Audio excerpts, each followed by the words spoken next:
Rose apple, water apple, இந்த பழம் பற்றி இன்னைக்கு நான் பேச போகிறேன். எப்படி இருக்குன்னா, சூப்பர் இனிப்பாக இருக்கு.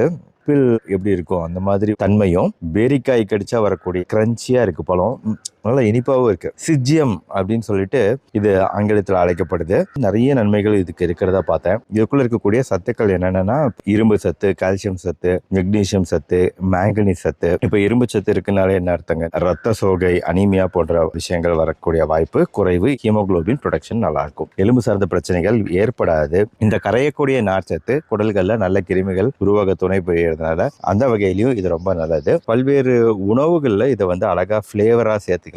ஊறுகாய், சட்னி செஞ்சு சாப்பிடலாம். ஜெல்லி செய்யறீங்க அப்படின்னா இது ரொம்ப பயன்படும். இன்னொரு முக்கியமான விஷயம், இதுல இருக்கக்கூடிய நீர் சத்துனால டீஹைட்ரேஷன், உடம்பில் நீர் வறண்டு போதல் பிரச்சனையும் குறையும். இதுல இருக்கக்கூடிய செலினியம் சத்தும் ஜிங்க் சத்தும் நம்ம தோள்களோட ஆரோக்கியம், முடிகளோட ஆரோக்கியத்துக்கு நல்லது.